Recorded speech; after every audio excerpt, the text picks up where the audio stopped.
Sid James was the kind of comedian who felt instantly familiar, even to people who had never met him.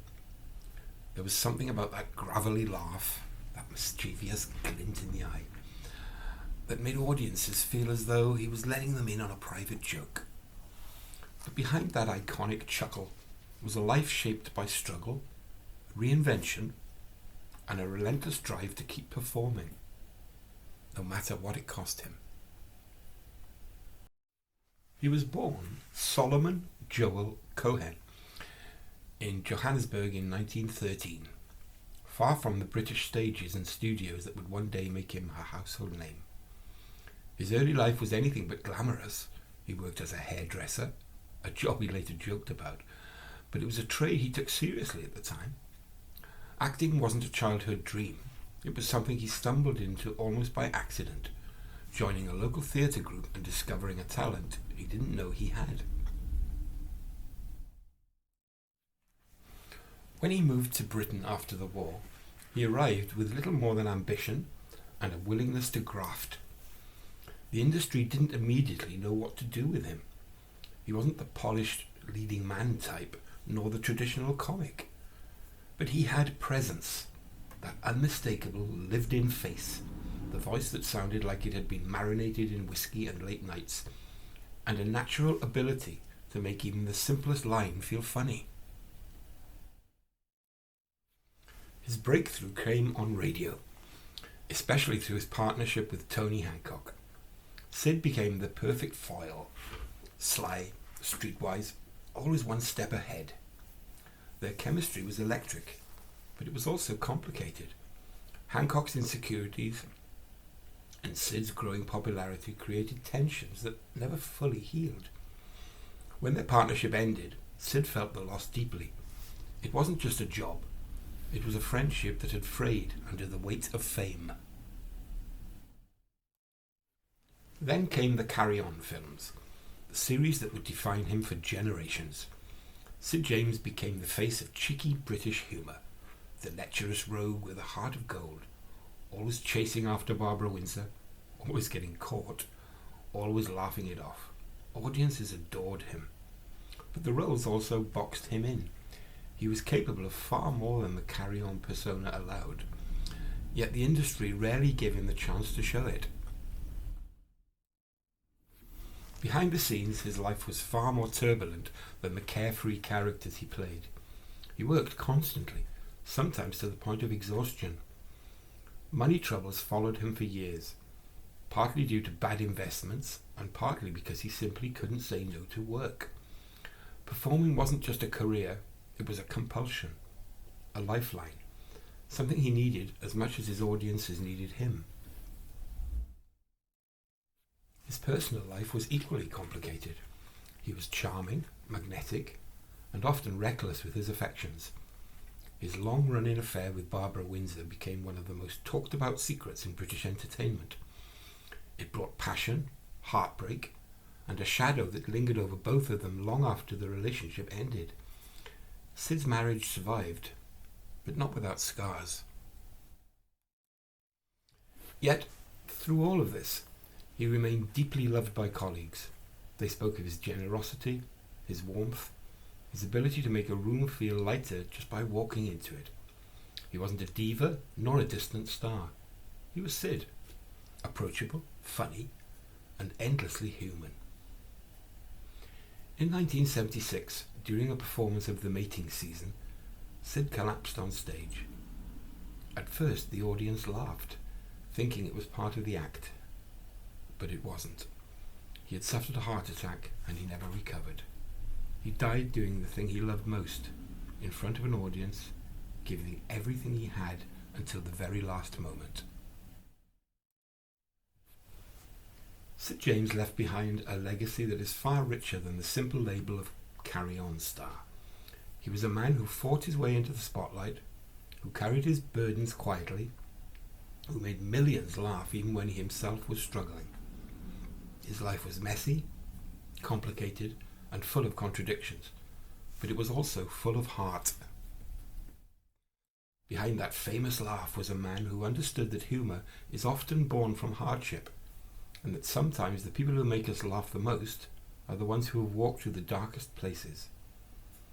Sid James didn't just play the lovable rogue, he lived a life that was as dramatic, flawed, and unforgettable as any character he ever portrayed. Shut up! Sid James had one of the most recognisable faces in Britain. Some people said his face used to look like an unmade bed, but my goodness, it got him so much work. A legendary laugh. He's like a lord of misrule. That face, that cackling laugh. There was always that naughtiness that you knew he was edging for a laugh. Star of the small screen. You don't think this dress is too short? If it was any shorter, it'd be up to your handbag. And a cinematic powerhouse. The British film industry found an actor who can actually play most things with 100% authenticity. His stardom reached its peak as King of the Carry-Ons, the most successful film series in UK history. He looked like the person that wasn't necessarily searching for laughs. He was just delivering performance with a comic bent. And his off-screen life was every bit as colourful. He liked betting, he liked to drink, he liked the ladies. Now some of Sid's family, friends, fans and co-stars reveal the real story of one of Britain's best-loved actors. It's rather extraordinary that this man who's been dead for nearly 50 years is still remembered and loved. And we unearth a forgotten film of Sid's, which even his own children have never seen. Life's just like a horse race. 3 to 1, eh? As we get to know Sid James, Britain's most lovable rogue.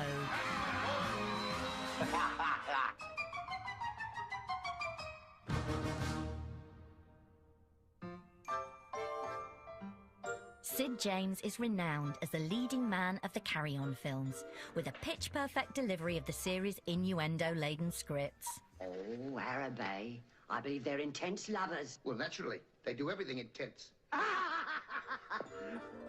But Sid also performed a staggering variety of roles throughout his career.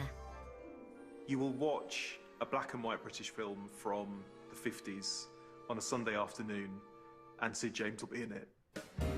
Sid was just as at home as a song and dance man at the London Palladium as he was earnest as a journalist in a sci-fi chiller. Get this quickly. This infection is widespread. Or the no-nonsense. Sid was renowned for his ferocious work ethic. In his career, he made over 100 films, trousering plenty of cash in the process. His no-nonsense approach to getting the job done became the cornerstone of the Carry-On films, as this revealing interview shows. You earn the money quicker because it's a shorter schedule. Gives you time to get onto something else, which I like. Sid knew that as well as the fame and the accolades, acting meant he could take home big money. He wasn't one of those actors who was, maybe Kenneth Williams is a great example of this, a real thespian. Someone who really wanted to do the classics and prove themselves as a great actor. That wasn't Sid James. He chose acting because he loved it, but he just wanted to do the work. Sid's versatility meant that he could turn his hand to almost any kind of role, working hard so he could play hard, even if a job filled him with terror, as when he played a circus performer in this dazzling Hollywood spectacle. Trapeze, the wonder show of the world, with the wonder cast of the world. Sidney James has been signed up by Carol Reed to do this big blockbuster film called Trapeze, all about the sexploits of a load of circus folk, starring Hollywood royalty Gina Lollobrigida, Burt Lancaster and Tony Curtis. I'll talk to Mike. Oh, it doesn't matter what anyone says to Mike. The only problem is, for Sid, he's cast as the Snake Man. Harry, he needs an axe. Sell him a snake. One snake and break up a family? Snakes are affectionate animals, especially girl snakes. And he has a morbid fear of snakes. This is Sid the actor, not Sid the character. So Sid says, yes, I'll do this. Mike is trying to sell me on the snake. He's right. She'd be great with a snake act. He did spend a lot of time beforehand surrounded by snakes, getting used to being with snakes, not enjoying it, but knowing that it was critical for the role. He really put the hours in to create that character and to make that character authentic. Beautiful, perfect. I wouldn't part with him if I wasn't allergic to snakes. What I liked about him more so was just his acting ability. He really knew how to act, even in the Carry On films and Hancock and whatever. He looked like the person that wasn't necessarily searching for laughs. He was just delivering performance with a comic bent. Sid's daughter, Raina, believes it was all down to him being brought up in South Africa.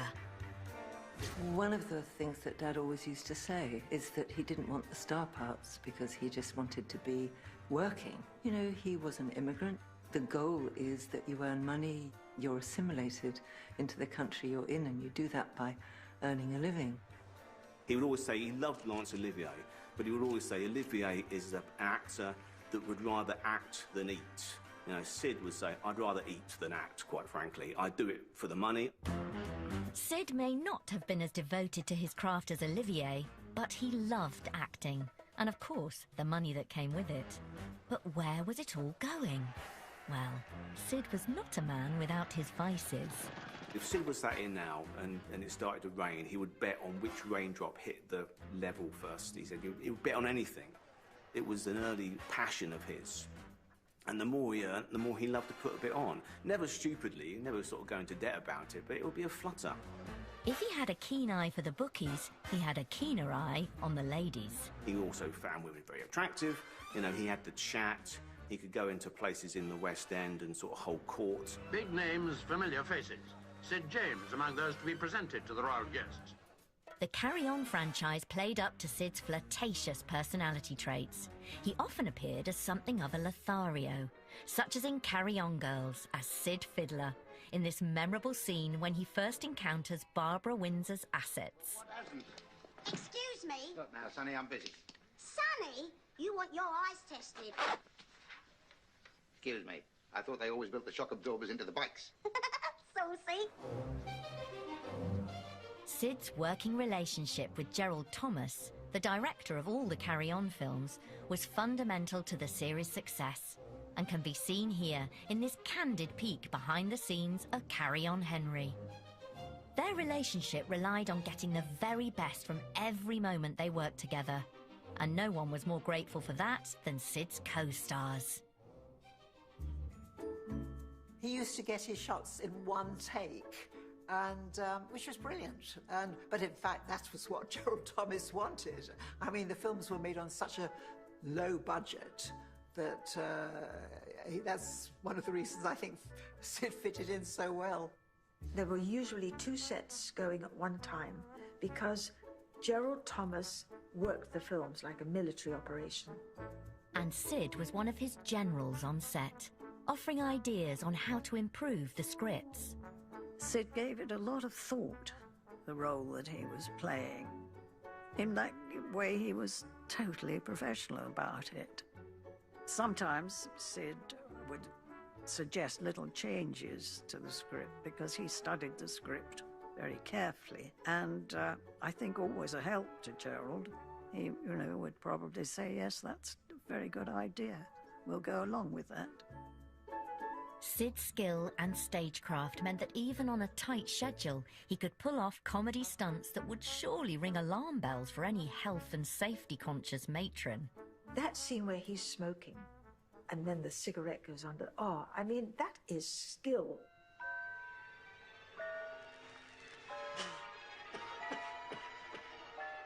How he didn't burn up the whole place, I don't know. Sid honed his performance skills from a young age. He was one of those kids who was sort of born in a hat box. But it was heartache that forced Sid to make acting a success. He really didn't have much to do with his father after that.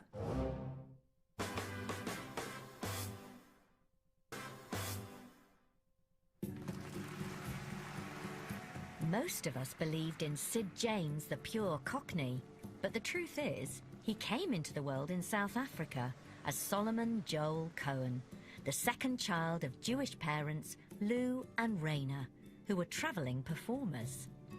Dad was born in May 1913, and by November 1913, they were in Bombay, where they were at the Alcazar Cinema Deluxe, which was one of the cutting-edge Indian cinema theatres.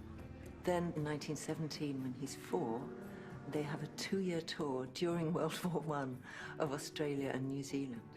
Sid enjoyed an unusual childhood, travelling from theatre to theatre. He was one of those kids who was sort of born in a hat box and, was brought up in dressing rooms. Rayner's stepbrother and sister, Sue and Steve, also have fond memories of the stories their dad told them about his formative years. Grandma Rayner took him around in his crib at the side of the stage when he was very, very little. Apparently Grandma and Grandpa Rayner and was it Louis? Yeah. Yeah. They'd run off side of the stage if he started to cry and wobble the crib around, so he stopped crying and then they'd run back on stage. The young Sid was soon roped in to appear alongside his parents on stage. There is a story of Dad coming off when he was a little boy and his father saying, when you're taking a call, smile. And Dad said, I was smiling. And his father said, well, smile more, you bugger, smile like you mean it. That early grounding in stagecraft would go on to make Sid one of the most versatile actors of his age, as well as giving him his intense professionalism. He was one of those actors from vaudeville who put in the hours, who did the training.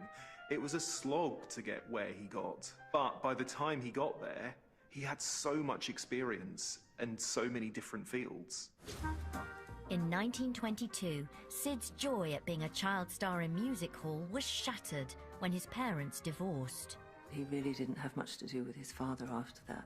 So he was with his mother and with his grandmother, and his father went off to Australia. That was that.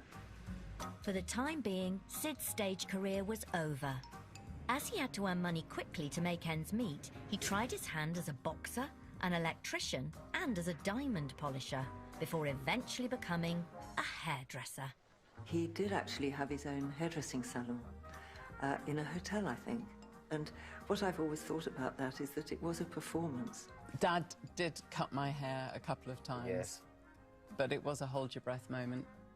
It was fine. I had very long hair, but I was so worried he was going to cut it all off because he was enjoying himself so much. But literally, it was just trim the ends. As well as bringing in much-needed money, his workplace also gave Sid the opportunity to meet plenty of women, something of a fringe benefit. So there's something wonderful about working with somebody and, you're making a woman look beautiful and you're flattering her and she's enjoying it and you're having a lovely chat. It's allowing him to show something of his charm and nature. It was in the salon that Sid met Bertha Sadie Toots Delmont, and on August the 12th, 1936, Toots became Sid's first wife.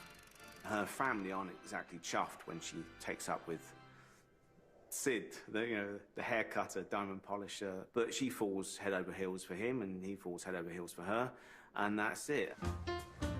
Toots' family were protective of her and worried that with Sid still working in the salon, he may succumb to the charms of other female clients. The pair threw themselves into performing, and Sid drew on his childhood experience on stage when they began acting with Johannesburg's repertory players. Dad took on the rep job of leading male. When Dad was young in South Africa and he was working on the stage, he was doing serious drama, doing all sorts of really interesting, strong parts in classical work. But Toots' family's worst fears were realised when a co-worker of Sid's caught his eye. While Sid is cutting hair in this hotel, Meg is the receptionist at this same hotel in South Africa. And she makes eyes at Sid, and Sid makes eyes at her.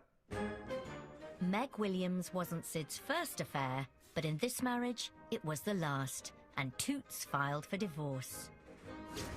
In March 1941, Meg and Sid both joined the South African Army's entertainment unit in a troupe called the Amusaliers. Then in 1943, the couple married. They joined the army together and went into the entertainment unit. I think Dad just had a whale of a time. He would do some song and dance stuff and he would crack jokes, mainly in the sort of the lewd Max Miller, you know, white book, blue book, stick to the blue book sort of style. That's what the military wanted. They wanted smutty jokes, really. And he had this wonderful sort of patchwork suit that Meg made for him to wear for those occasions. In 1946, with the war over, the variety star was now demobbed and looking to spread his wings. Fellow South African Moira Lister suggested he seek employment overseas. She said, you must go to England. This is ridiculous. You know, this is too small a country for you to be the success you should be. Which is why, with his demob money, he got on a boat and came here. Sid James is 32, going on 33. He's obsessed about getting to England because, you know, in 1946, if you're a turn, you've got to play the London Palladium. Sid and Meg arrived in England from balmy South Africa during Christmas 1946, at the start of one of the harshest winters on record. The following April, spring was on its way, and Meg gave birth to their daughter, Raina. The day he arrived, Boxing Day 1946, he sat down and he wrote a letter to the BBC saying, if you need a heavy, if you need someone who can do American accents, I'm your man. The first 5, 6, 7 years of making films in England, he played desk sergeants and barrow boys and gangland bosses and petty crooks.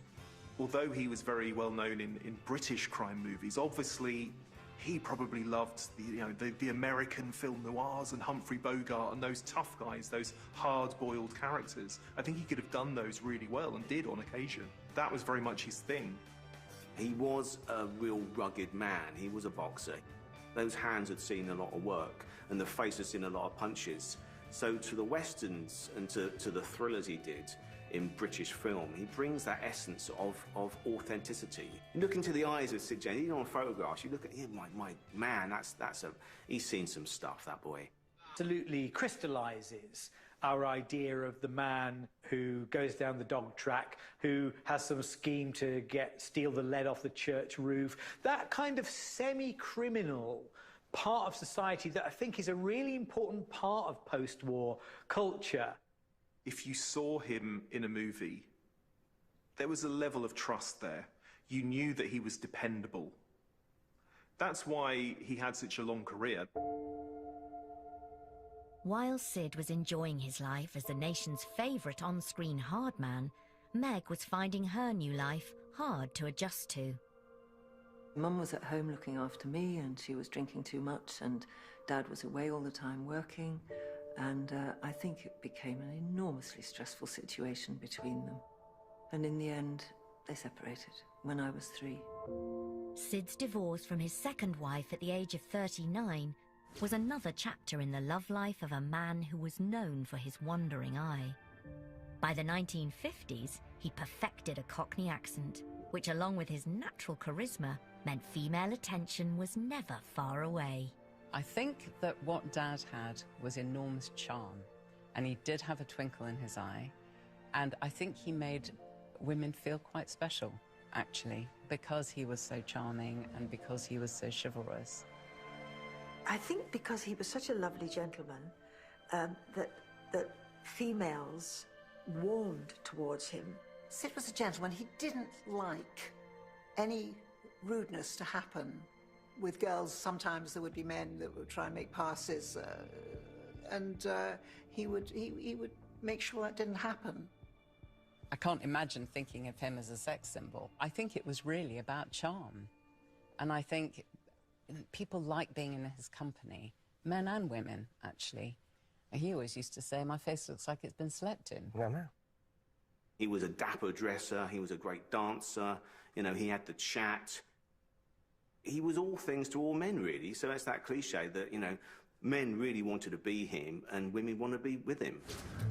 And Sid's charismatic Cockney persona was the perfect foil for the acerbic wit of Tony Hancock in Hancock's Half Hour, a series which would soon turn Sid into a British superstar with a payroll to match.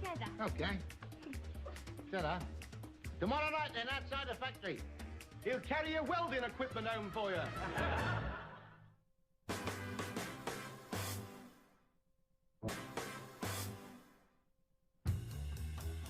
the 1950s, the money was rolling in for Sid, with a string of films and TV appearances, which helped pay for one of his favourite vices, gambling.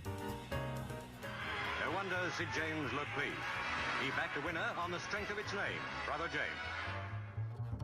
He enjoyed having a bet on whatever there was to bet on, whether it was running a poker school while they were shooting carry-ons, and he was a good card player, or whether it was his Saturday release of watching the racing on telly and having a bet. And if you happened to be standing to his right about, giving him a cup of tea or something, he'd say, don't move. We had to stand in the same place, because that was lucky, while the next race came on, just in case standing in that place in that moment was what brought him luck for that race. Yeah, and then they're coming towards the end, he'd be shouting, wouldn't he? Oh, yes, he'd really shout the horse. Yeah, he would shout the horse. Yeah. Valerie Leon starred opposite Sid in Carry On Camping, and he let her know she'd been the subject of one of his many flutters with director Gerald Thomas. Sid and Bernie come to the camping shop, and the scene is being set up and all the lighting's happening. And Sid turned to me and he said, I knew it. And I thought, he knew what? And he said, I knew they'd have you back. I had a guess and made a little bet with Gerald, because Sid always knew which supporting actors might come back, and he'd had this little bet with Gerald about whether he'd see me again. I love my heroes to have feet of clay, and you know, Sid James certainly had feet of clay, but he had his vices. He loved the horses. Why not, you know? He worked hard. Why not put a couple of grand on occasionally? Off camera, Sid liked to live the high life, and that meant everything from days at the dog track to nights on the town, often with female co-stars. One smart customer's up to something. It was Sidney James. While still married to second wife Meg, in 1950, Sid met 21-year-old Valerie Ashton during rehearsals for the West End stage review Touch and Go. Though she was nearly 16 years his junior, it didn't stop Sid from trying to woo his young co-star. But initially, she was having none of it. Valerie was quite happy with her lot, just doing the show and not wanting to get involved with anybody. But eventually, with that great charm and charisma that Sid had in spades, he sort of wore her down. Once she actually, you know, saw him away from the West End, she saw the real Sid. I mean, you know, they had 24 years together. I mean, Valerie would always call it, they shared the same skin. That was her phrase, which I think is beautiful, that they were so close, that they were best friends, and they were so compatible in every single way. Sid had finally found what he believed to be his soulmate. So in 1952, Valerie and Sid married, just 4 days after his divorce from Meg was announced. The pair went on to have 2 children together, Steve and Sue. Even though Raina, his daughter from his marriage to Meg, no longer lived with her dad, he wanted to keep her involved in everything that he did. When going to see him in doing the Tipfield Thunderbolt, I have this memory of him fishing with Stanley Holloway and us having a picnic. It's my only memory of that, but it's a nice one. I had this extraordinary dad who was superhuman to a small girl, who was on the screen, who was on the stage, who was eventually on the telly all the time. And it wasn't just Raina who thought her dad was something special, because in the early 50s, Sid's career was going from strength to strength. In 1951, he had found himself starring alongside acting royalty.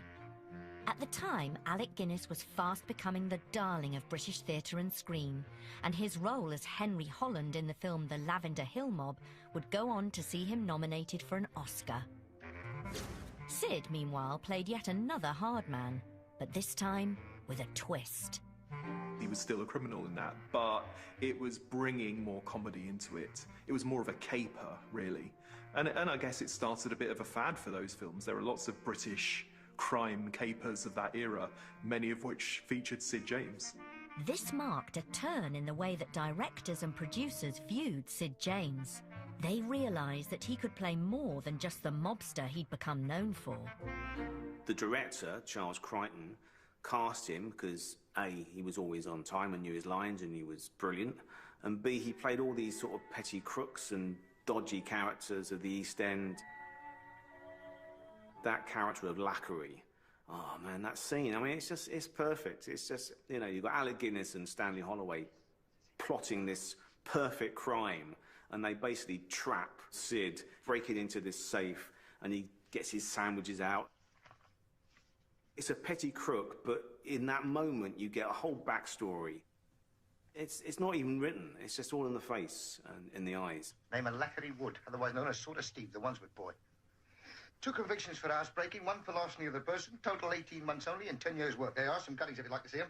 So he's got these little newspaper cuttings of, like, his court appearances or jobs that he's done and got away with that he presents in a way that an actor might, like, produce reviews. And then he discovers that he and the Alfie Bass character have a crime in common. Kept on me Jack Jones ever since Nobby Curtis got me done for that job at Bellamy's.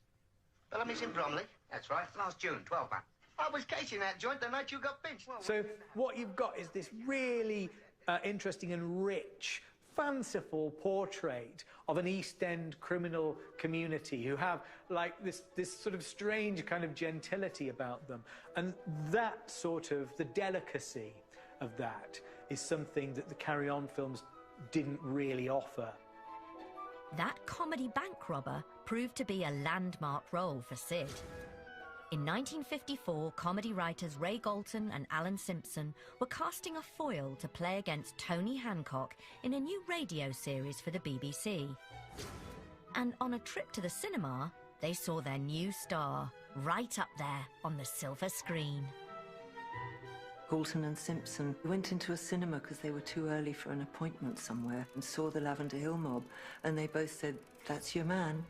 So Dad got the job. And Hancock's Half Hour took all those petty crooks and vagabonds and chucked it into a comedy show as this wonderful contrast with Hancock. So that was the comedy career. The first episode of Hancock's Half Hour aired on the BBC's Light programme on the 2nd of November 1954.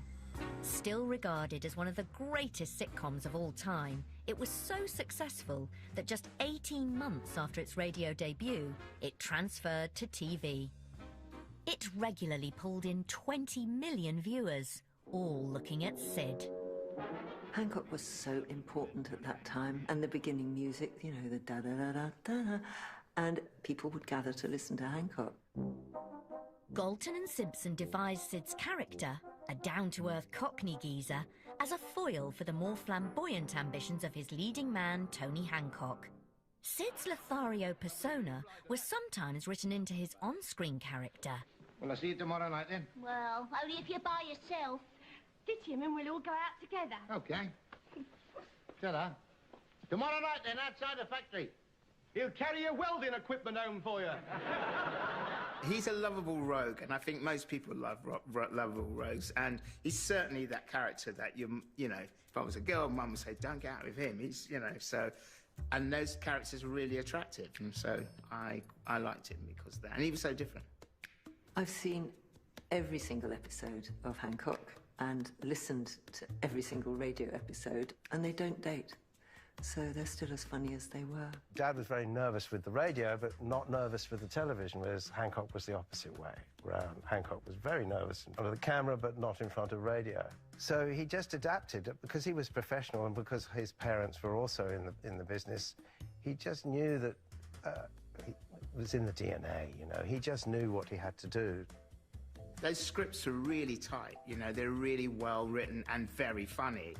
And for some reason, I always felt that Hancock just wanted to just climb into the camera and get off that scene, whereas Sid just played it naturally.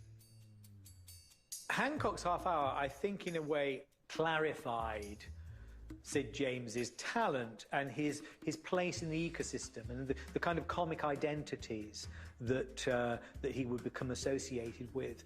Those early Hancocks are quite broad and odd. There's an element of surrealism in them sometimes. There are things that character does that are just impossible. This dream sequence is an example of that surrealism. Sid and Tony are transferred from their usual humdrum suburban home onto the set of a Hollywood movie. There's a flashback or a sort of dream sequence where Sid is dressed up really dapperly and he dances beautifully without any sort of comedy at all. He can really dance. People forget that Tony Hancock was the biggest comedy star in the country, without a doubt. His show would empty pubs when it was shown on television. Hancock's Half Hour was life-changing for Sid James, without a doubt. It opened the doors to light entertainment. By 1960, they had been working together for 6 years, and the role had made Sid a household name. However, trouble was brewing in Paradise. Tony Hancock wasn't keen on being part of a double act. People did place them together like a couple. I think that's what drove Hancock mad, that he wanted to be seen separately. He didn't want to be part of a Morecambe and Wise type duo, you know. What was really happening is that what Sid did, which in the first instance was rather simple and flat, actually began to be as sophisticated and complex as what Hancock was doing. And they were growing together. And I think in a way that's why Hancock cut him loose, because Sid wasn't just a foil to him, and they weren't just fixed together in this relationship. Tony Hancock letting Sid go, you know, was a gift, really, because it made, well, certainly from our point of view as a viewer, you know, I got to enjoy him developing and flowering and, you know, and other really wonderful comic performances. Sid was disappointed when Hancock ended their working relationship. Would his income now be in jeopardy? Sidney James is starting his own series very shortly. I think it's a mistake, frankly. I don't think it'll get anywhere without me. But the truth is, Sid's rising popularity showed no signs of stopping there. I mean, how successful it was, and all done so cheaply as well.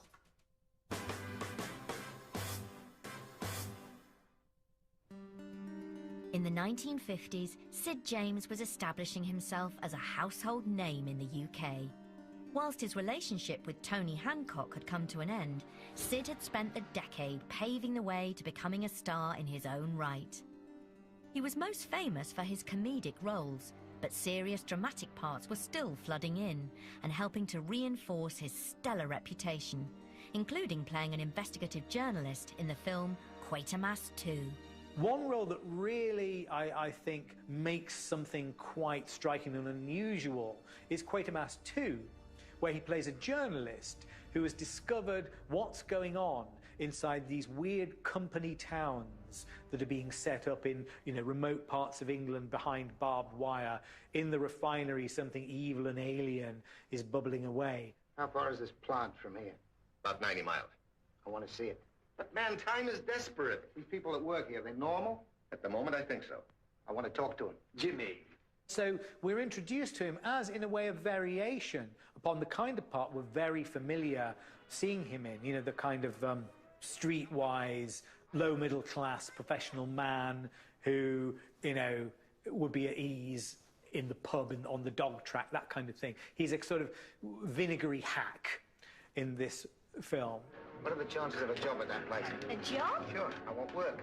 Boy, you must have come here. Just the plant, the marshes, and now. It's a real gay place. And the performance, just, I'm getting goosebumps now thinking about it. The performance is just extraordinarily good because the facade of the comic goes and it's just like, wow. This is urgent. Priority. Jimmy, quick, outside. Be with you in a minute. I'm not holding this. News desk, quick. The film is also memorable because it features one of just a few death scenes that Sid performed on screen. And the really extraordinary thing is they kill him. And it's incredibly powerful because he's there making a phone call, trying to get news to the outside world that there's something very iffy going on inside this company town. And there are these guards with gas masks and guns. And they turn on him and they gun him down behind the bar. Get this quickly. This infection is widespread. The British film industry found an actor who can actually play most things with 100% authenticity. You know, this was a person you could believe in on screen. Sid would continue to be attracted to more experimental work throughout his career. Whilst we know him best for the Carry On series, Sid was just as happy on passion projects he knew he wouldn't be remembered for, but that tested him as an actor. In 1964, he returned to his native South Africa for a role in the curious film Tokolosh. He was a South African guy, so was very happy to go back to South Africa, an incredibly troubled country at the time, to make this film. He plays a blind man who, you know the story better than me. Who's befriended by a young man, but it hasn't been available in the UK. In fact, we've never seen it. I don't think it's ever been brought over here, but there are stills of him making it. I think it was important for him to do. It was like a full stop for him. That was his last contribution from where he came from, being South Africa. At the time, they weren't allowing black children into... There was a big after party. After they'd made the movie, of course, Dad insisted that the other people... that this young man... The young man and his father, I think, and his uncle, but anyway... were allowed in, and Dad gave him a watch with his name on it. He felt like he had to do that movie, and I'm proud of him for doing so, but it would be nice to see it. Unlike the South Africa Sid grew up in, the country was by now racially segregated, with its black and white population not mixing. So for Sid to appear with a black co-star was controversial, but typically Sid. It was the time of apartheid, and it disappeared.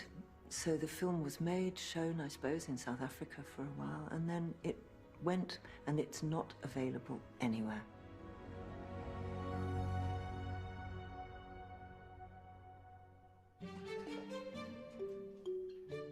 Sid's family have never seen the film, but today, Raina is about to watch her father's performance for the very first time.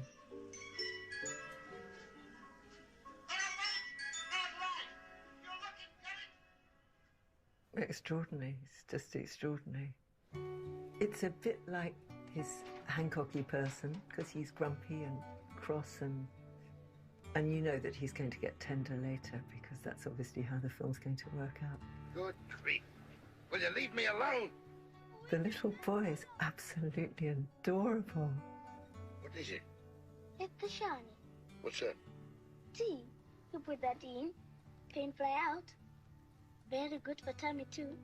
Extraordinary. Just extraordinary. Thank you so much for finding this. It's just brilliant.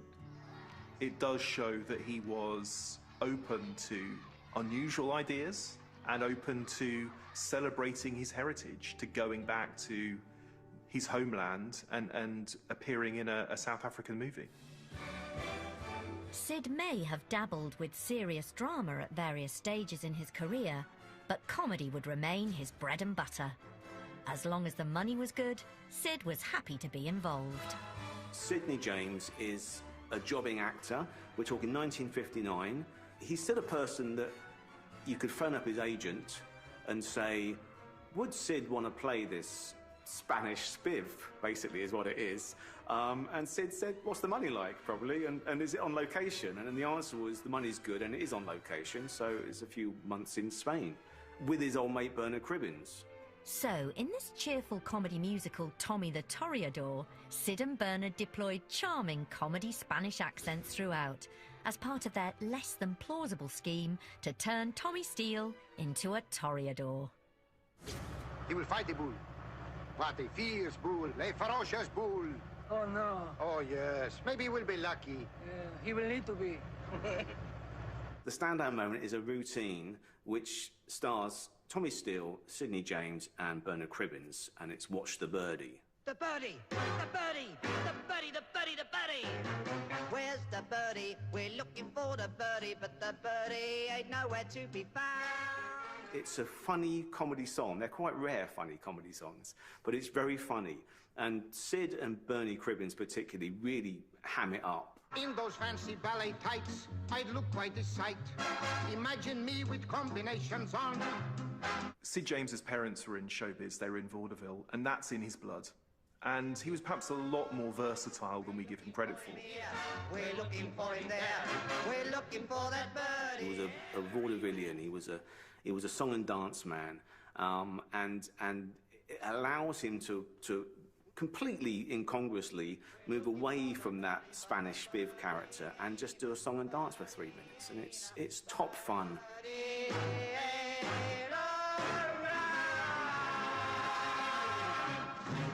Watch the birdie. The same year as filming Tommy the Toreador, Sid made his first appearance in a film series that would turn into the role of a lifetime, and a nice little earner to boot. The Carry On films would turn him into a British icon, with his rugged features, dirty laugh and penchant for risque jokes remaining in the public conscience for years to come. It's awfully sweet of you to help us like this. Oh, it's nothing. It's a pleasure, isn't it, man? Oh, yeah. Especially when you're as well equipped as you are. I think when Peter Rogers and Gerald Thomas made the first film, Carry On Sergeant, and it was so successful, and he just sort of used the same format but changed the subject matter, like into hospitals, into anywhere that you could possibly think of. And it worked. And I mean, how successful it was. And all done so cheaply as well. Sid's first role was in Carry On Constable. His trademark cackle and toothy grin soon became the best-known hallmarks of the series, along with its seaside postcard humour. Thanks, Ruby. Thank goodness Mills has gone off this afternoon. What do you mean this afternoon? He's been off for months.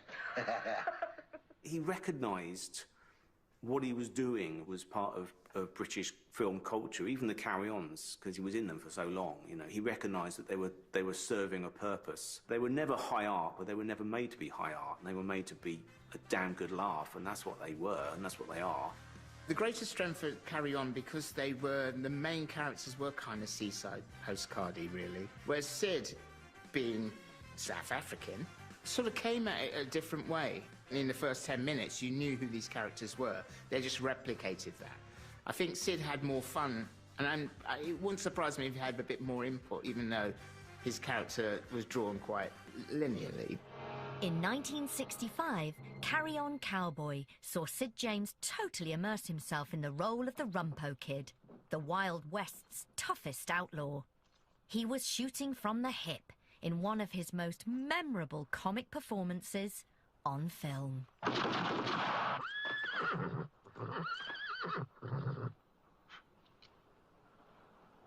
I wonder what they wanted.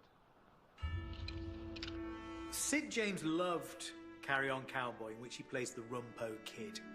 And I think it's clear why that was the case, because this is a really well-constructed character. It's not just a series of comic scenes. There's a line with this character. He's also a source of power and menace.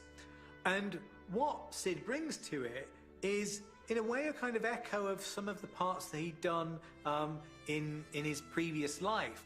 Leave the bottle. No, I say, I can't have that.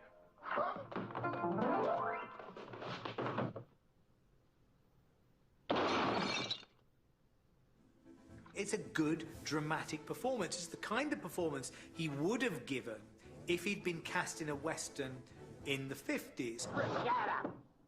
The deal's off. I'll take care of him myself. I'll fill him so full of holes they'll use him for straining cabbage.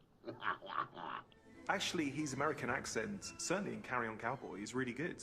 He loved playing the Rumpo Kid. That was one of his favourite roles. Because he had the chance to do the accent, because he had the chance to ride a horse and be a cowboy. That's like every boy's dream back then. He loved playing the hard nut. Yeah, you know? he did like playing He did like, and the quasi-American accent, he really enjoyed that. He had fun making that movie. And he loved playing with the gun-slinging. It was the only time I remember him coming home in full costume. He also loved Kate, the white horse that he rode. He had a real affinity with Kate. As the Carry On films progressed through the 60s, Sid's screen persona started to alter and take on naughtier overtones, even in simple moments like this.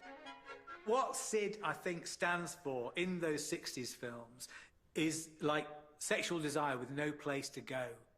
And it's like the middle-aged married man's envy of the younger man. But behind the scenes, fellow cast members recall that he was a kindly father figure. Sid James, when I met him in the Pinewood Studios, was a very big star on television, radio, many black and white films. So I kind of knew this wonderful, lugubrious face that was friendly, plus I was very nervous. And I knew he was watching me in a very sweet and tender way, like, here's the new girl, you know.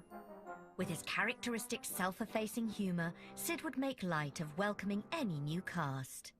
I always feel sorry for a newcomer because he feels strange, because it is really like coming into somebody's family. But we've never ever had any trouble with newcomers, really, because we just belt them. I remember on Carry On Girls, on set, at one point, some of the bigwigs from upstairs who maybe had a piece of the film or whatever came down, and they were chatting up someone that was on set, and you could see she was quite embarrassed. I think it was her only film she'd been in, was Girls, and Sid saw this happening, and he went over and he told the man to, you know, get off, so to speak. And the fact that people think he was a lech is totally untrue. The fact that he played leches and did it so well is one thing, but to actually have that association, it was quite incorrect. Sid drew on his lifetime of theatre skills in an attempt to enhance what many thought was just bawdy humour.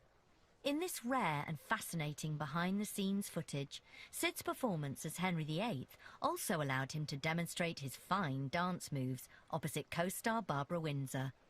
When quizzed about his on- and off-screen persona by a local TV reporter, Sid gave a typically candid response. But you're the eternal dirty old man in these films, aren't you? I'm the eternal dirty old man, that's it, you know. Is that good typecasting? No, not really. Not really. I'm a car salesman by nature, a jockey by profession, and as far as the birds go, oh, The reason why we're still watching Sid James's Henry VIII, for instance, in Carry On Henry, is because he's not like Lawton's Henry VIII, who gets everything he wants and tosses those wives aside like chicken drumsticks. Carry On characters were often chasing women, none more so than Carry On's other superstar, Barbara Windsor. Unknown to moviegoers, the pair had an affair. At the time, Sid was married to Valerie Ashton and Barbara to nightclub owner Ronnie Knight.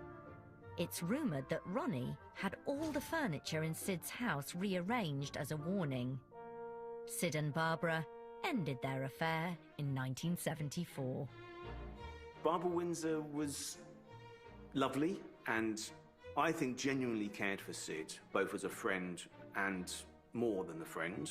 And she's quoted in the Carry On book in 1977 as basically saying, this is the year after Sid died, of course, he was my best friend, and in this business that's really hard to find, and, you know, he was very parental and he looked after me. On the set of Carry On Girls, it's true, you know, he was a real gentleman. But during his Carry On career, Sid's hectic work and life schedule eventually caught up with him, with significant consequences. Life changed. Life changed quite a lot. After the first heart attack.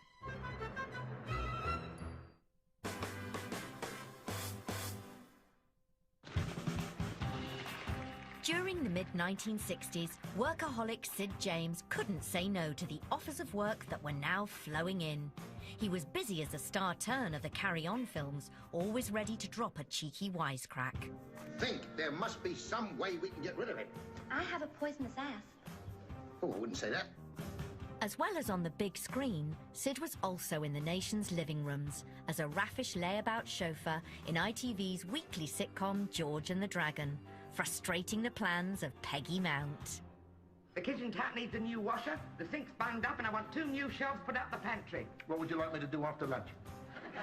And on top of that, he was booked to spend the summer season in Blackpool, judging beauty contests and starring in the comedy play Wedding Fever. He would throw himself into anything. And he got his hands dirty. He didn't mind hard work. He would dig for diamonds, or he would, you know, do the boxing or whatever to get himself through life. And that sort of mentality to take on work never left him, really. Even when he was very secure, let's say in late 60s, early 70s, when, you know, he was very comfortably off and the family were very comfortable, he would still try and do 2 carry-on films a year if he could. He'd still tour the country. That's crucifying for a man in their 20s, never mind, you know, when Sid was doing it towards the end of his days in his 60s. But in May 1967, it all took its toll, and Sid suffered a heart attack. Life changed. Life changed a quite lot. a lot. After the first heart attack, I was probably about 9 or 10, and it was quite a shock that, you know, Dad wouldn't be able to give me a piggyback anymore. We were both terrified of it happening again. I really know scared. I was scared. So Me too. we just had to, whatever Mum said, we did. Yeah, we did. For the sake of his health and his family, Sid cut down on the booze, fags, stodgy foods, and even the excitement of horse racing. But the heart attack did nothing to curb his unstoppable desire to work. His next comedy role, just 4 months later, was planned around him lying in bed all day, creating mayhem under the bedsheets. It was pretty ironic that the first part he played afterwards was a patient in bed. It was Carry On Doctor, the first job after a heart attack, in bed, smoking. So he was supposed to be a patient who was smoking surreptitiously and hiding it under the bedclothes so that the doctors couldn't see. In sickness and in health, Sid was given top billing in 17 of the 19 carry-on films he acted in. As with Hancock's Half Hour, he often played roles that reflected his down-to-earth life experience. His characters were often called Sid too, from Sir Sidney Rough Diamond in the hilarious historical... This is why in the Carry On films and why in most of his sitcoms it's always Sid something. You know, it's like you're watching Sid. Look at that! In Carry On Camping, he embodies the man who is just too old to participate in the permissive society that's breaking out all over 60s Britain. Don't think much of yours, Sid. Oh, I don't know. You got lovely big blue eyes. And who feels he's left out on that. He's old enough to have fought in the war, and in reality, he's too old to run after somebody the age of Barbara Windsor. But in the dream space of Carry On Camping, anything is possible. Are you there?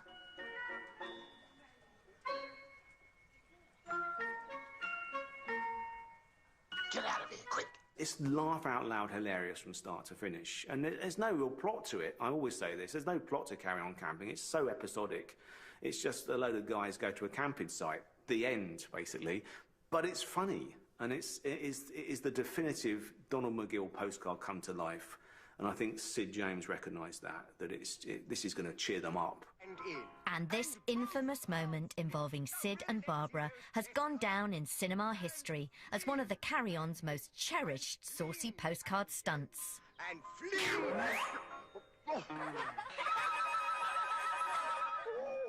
Matron, take them away. If you were a gentleman, you'd close your eyes. It would seem foolish to disapprove too much of Sid James because he seems to represent something slightly older than all of the debates that we might have about characters like that.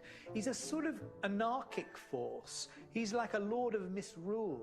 That face, that cackling laugh, there's something demonic about him. You know, what a shame he didn't make a kind of a pastoral horror film.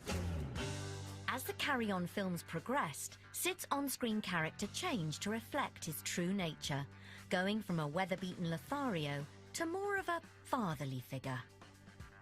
Oh, now, come on, that's enough of that. Here, look at all the smudges you've put in on there.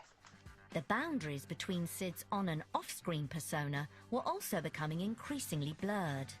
By that point in his career, for us in the audience at least, there seemed to be a very thin line between the real Sid James and the Sid James that we saw on the big screen. It felt like he was just playing himself. He was called Sid, he liked betting, he liked to drink, he liked the ladies. That just seemed like the real Sid James. In a hilarious and memorable scene from 1971's Carry On at Your Convenience, Sid's love of gambling became a storyline, as his character was given horse racing tips by his budgie. Silver plate? Pollyanna? What did it? Yes. Do you realise he picked the winner of every single race yesterday? The budgerigar that he thought was giving him tips. And actually, I suspect that that wasn't a million miles from the truth. He must have seen the results in the paper. That's it. What are you talking about? He can't read, can he? Well, how do you know? You didn't even know how they made love. Well, he's getting information somewhere, that's for sure. Where are you getting it? You can see that he's having fun with it, you know. It was very well. It's one of my favourite sketches, and that one. And the Hattie Jakes is just, It's her timing perfect. is brilliant. P with the third. P with the third? He's never even been placed. You must be out of your tiny mind. In Sid's next big role as the put-upon father in Bless This House, he would happily take one for the team. It led to him becoming a hit on the small screen yet again. People could identify with it. That's what happens at home. Poor old Sid.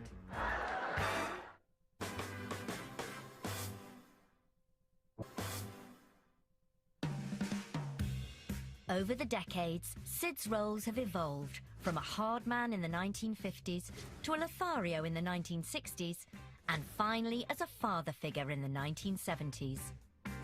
This was at the suggestion of his long-term TV scriptwriter, Vince Powell, who reinvented Sid as the archetypal man next door who everybody loves. There was a big meeting at Thames Television. All the knobs were there, you know, and Sid was there, and Vince Powell was there.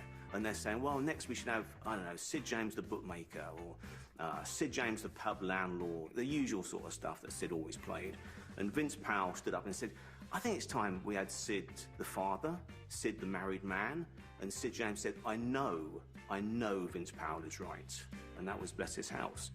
When Sid, in his early journey, when he was with Hancock, you know, he was a spiffy kind of guy. But say the early 70s, and when he split, he could only play roles that were akin to what he looked like and who he had become. And I think it just gave him a greater span. Sid's daughter in this new domestic comedy was played by Sally Geeson. In the series had organised it, and nobody could open it except Sid.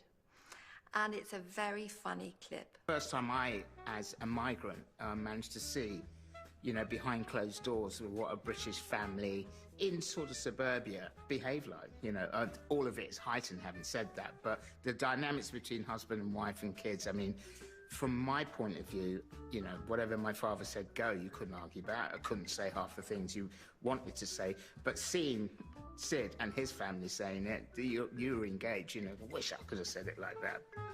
He'd never done anything like this before, and he absolutely loved it. And I think the reason it was so popular was because people could identify with it. They could say, oh, that's what our house is like. That's what happens at home. Poor old Sid. The Sid who we see in the 70s is the patriarch with grown-up children who has rather, you know, lost those impulses. He's not kind of thwawing at anybody anymore. In fact, he's a rather put-upon sort of character. And it's his job, and at that moment, to be like the slightly exhausted but fundamentally reliable father figure. Bless His House was enormously popular. It really was. The public absolutely loved it. It was #1 in the ratings, and we were very proud of that. We never imagined it would be so popular. We never imagined it would go on for as long as it did. Sid's biggest sitcom success, without a doubt, you know, far outshadowing Hancock's Half Hour. Bless His House was huge. He was named the funniest man on TV for 1974, Sid James, purely because of Bless His House. Sid's work life now mainly consisted of Bless This House and touring a revival of the play The Mating Season across the world. In spring 1976, the second stop of the UK tour was the Sunderland Empire. On the opening night, partway through a scene, Sid slumped into a sofa on the set.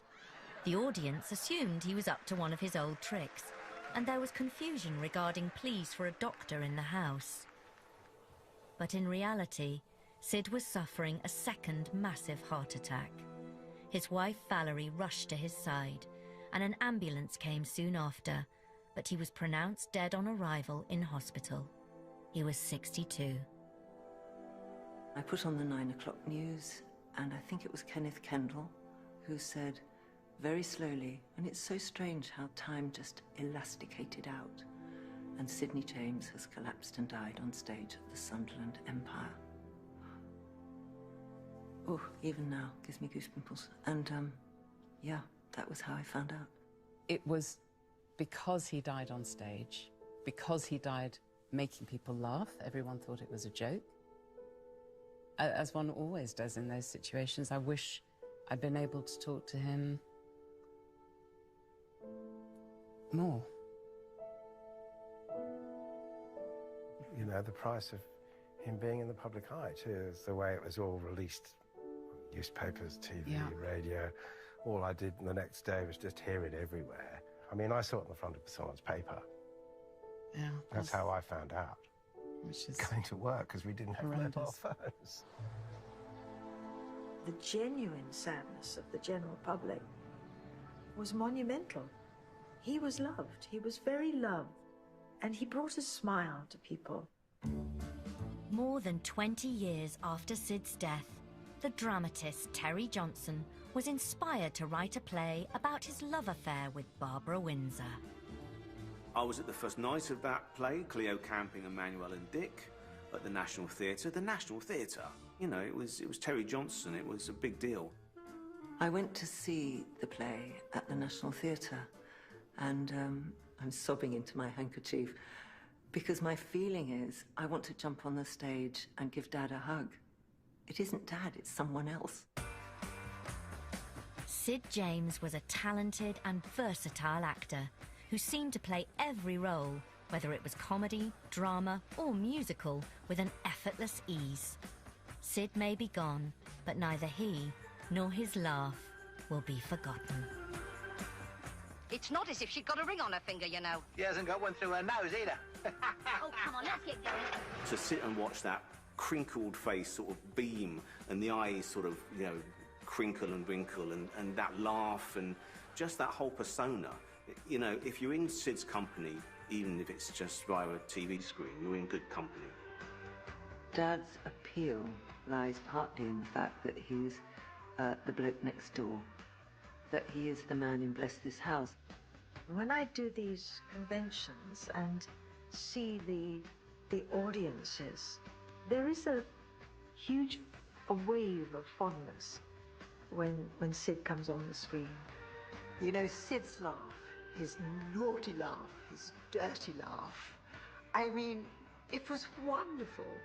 It was a characteristic that he had, and one that everybody remembers. If you were a gentleman, you'd close your eyes. There's a ruggedness and dependability about Sid James that will never fade. The British Empire may have gone, but Sid James carries on. But how incredible that all these years on, with young people who weren't even born when he died, are enormous fans. And he's making them laugh, and they can appreciate his talent and the fact that he entertains them. What a legacy.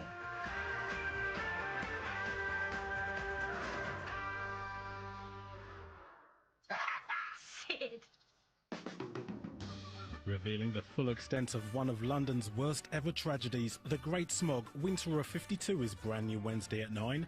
From Fork Handles to the Four Yorkshiremen, remembering the best sketches of the decade that taste forgot. Britain's favourite 70s comedy is next.